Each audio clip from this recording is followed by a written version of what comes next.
नमस्कार दोस्तों, आज के हमारे इस वीडियो में हम आपके लिए गोवर्धन पूजन की प्राचीन कहानी लेकर आए हैं। एक समय देवराज इंद्र को अहंकार हो गया था। इंद्र के अहंकार को दूर करने के लिए भगवान श्री कृष्ण ने एक लीला रची।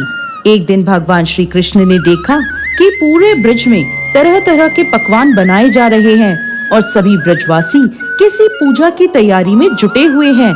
ये देखकर उन्होंने मैया यशोदा से प्रश्न किया, माता, ये सब किस पूजा की तैयारी कर रहे हैं? मैया यशोदा बोली, लल्ला, हम देवराज इंद्र की पूजा करने के लिए अन्नकूट की तैयारी कर रहे हैं। यह सुन भगवान श्री कृष्ण आगे पूछते हैं, मैया, हम इंद्र की पूजा क्यों करते हैं? माता यशोदा ने उत्तर दिया, हम इंद्र की पूजा करेंगे तो अच्छी वर्षा होगी। यदि अच्छी वर्षा होगी तो अच्छी पैदावार होगी, जिससे हमारी गैया को अच्छा भोजन मिलेगा।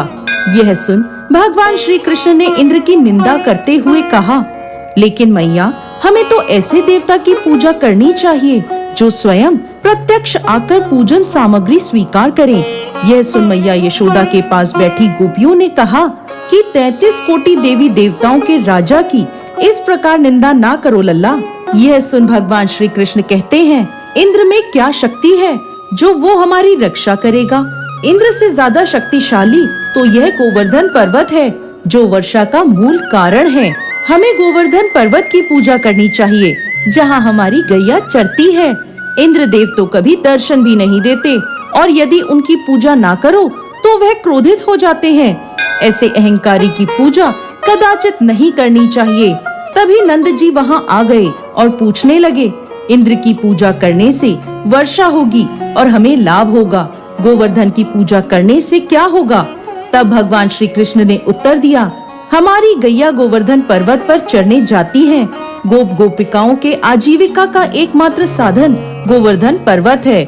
यह सुनकर सभी लोग बहुत प्रभावित हुए और सभी ने मिलकर इंद्रदेव की जगह भगवान श्री कृष्ण द्वारा बताई गई विधि से गोवर्धन पर्वत की पूजा अर्चना करी।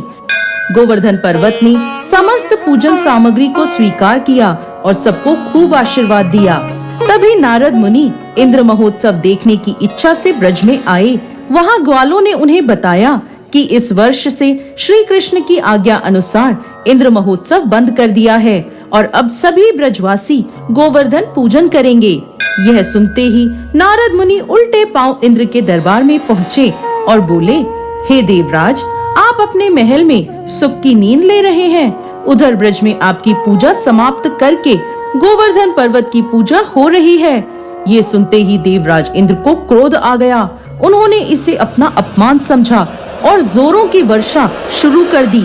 भयभीत होकर सभी ब्रजवासी भगवान श्री कृष्ण की शरण में गए। तब भगवान श्री कृष्ण ने सभी को गोवर्धन पर्वत की शरण में जाने को कहा। सभी ब्रजवासी अपनी गैया और बछड़ों के साथ गोवर्धन की तराई में पहुँचे।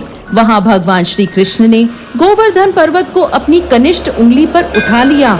यह देख इंद्र को और क्रोध आया और उन्होंने मूसलाधार वर्षा शुरू कर दी। भगवान श्री कृष्ण ने सुदर्शन चक्र को आदेश दिया कि वह पर्वत के ऊपर जाकर वर्षा की गति नियंत्रित करे और शेषनाग से कहा कि वह पानी को पर्वत की ओर आने से रोके। इंद्र लगातार 7 दिनों तक मूसलाधार वर्षा करते रहे और सभी ब्रजवासी गोवर्धन पर्वत की छाया में सुख पूर्वक रहे। यह सब देखकर इंद्र को शंका हुई कि उनका मुकाबला करने वाला कोई साधारण मनुष्य नहीं हो सकता। तभी ब्रह्मा जी वहां प्रकट हुए और इंद्रदेव से बोले, हे इंद्रदेव, आप जिस बालक को परास्त करने की कोशिश कर रहे हैं वो और कोई नहीं, भगवान श्री हरि विष्णु का अंश है और पूर्ण पुरुषोत्तम नारायण है। यह सुनकर देवराज इंद्र ने भगवान श्री कृष्ण से अपने भूल की क्षमा मांगी। इसके बाद उन्होंने भगवान श्री कृष्ण की पूजा करी। इसी दिन से गोवर्धन पर्वत की पूजा की जाने लगी। जय श्री कृष्ण।